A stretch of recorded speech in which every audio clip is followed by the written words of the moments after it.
CBS Morning's evidence found that man was not the first being to master fire. Let's get into it.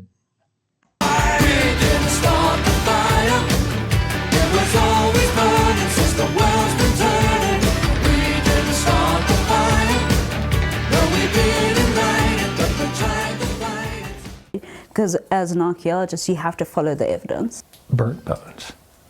They were eating there. After that, they saw fire everywhere. And I suspect, based on what we're seeing, they're not just carrying fire, I think they're making it. They're manufacturing fire. And it's done hundreds of thousands of years, perhaps, before maybe humans were doing it. The fossils at the Rising Star Cave are 236 or 335,000 years old. But did Homo Naledi master fire before man? There's strong evidence that humans began using fire at least 1 million years ago, the Homo erectus. There's evidence that Homo erectus may have been making fire at the Wunderwerk cave more than 1 million years ago.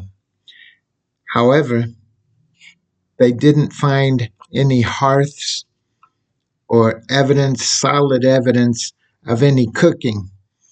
So it may have been that they carried fire into the cave, so it's not conclusive at the Wunderwerk cave that humans were making fire. Evidence for hearth-related cooking of fish 780,000 years ago was found at Gesher Beno Yaakov in Israel. The fact that they were cooking fish in a hearth suggests that they may have made fire, and there's some other evidence that suggests a possibility that they were making fire, but not for sure. Evidence found that man was not the first being to master fire. Well, Homo sapien, Homo erectus, Homo Naledi, aren't they all Homo or hominin? Man?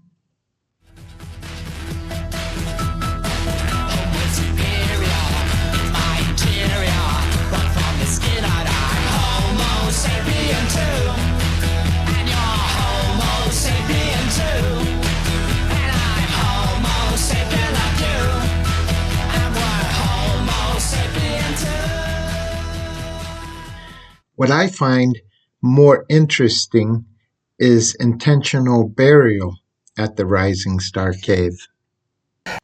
And we've come to the conclusion that this species of non-human hominin was deliberately disposing of its dead, taking the dangerous journey into this deep chamber to place its dead or drop its dead into a place inaccessible by any other. Something that prior to this we thought was unique to humans and in fact maybe identified us. Now it doesn't. At Pangaya Saidi Cave in Kenya, there's an intentional burial of Homo sapien about 78,000 years ago. If at the Rising Star Cave by Naledi, that is actually intentional burial, that beats out the 78,000 years of Homo sapien at Pangaya Saidi Cave in Kenya, because the Rising Star Cave fossils are about 200 to 300,000 years old. Now that's truly incredible. Not to mention that they may have been making fire at the Rising Star Cave about 200 to 300,000 years ago. And lastly, what's amazing is the ability of such a small hominin with such a small brain to have survived for so long in the midst of bigger-brained humans.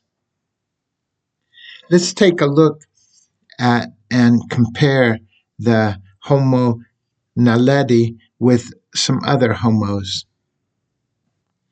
Let's compare Homo habilis, erectus, floresiensis, and Naledi. Here we see that the Homo habilis and the Homo naledi have relatively high and thin skull. And here we see that the Homo habilis, the Homo floresiensis, and Homo naledi have small brain volume. Here, the Homo habilis and the Homo naledi have molars that increase toward the back.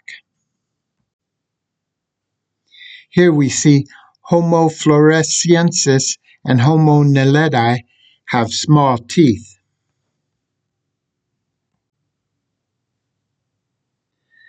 Finally, we see here Homo erectus, Homo floresiensis, and Homo naledi have flexed occipital and transverse torus.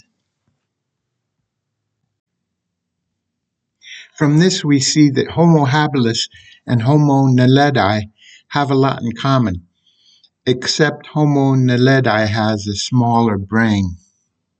That's a difference, but does it really matter?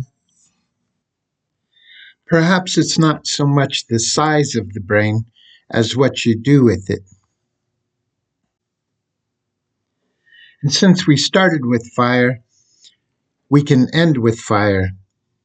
Here we have Prometheus on the left and Oppenheimer on the right. Prometheus stole fire from the gods and gave it to man. For this, he was chained to a rock and tortured for eternity.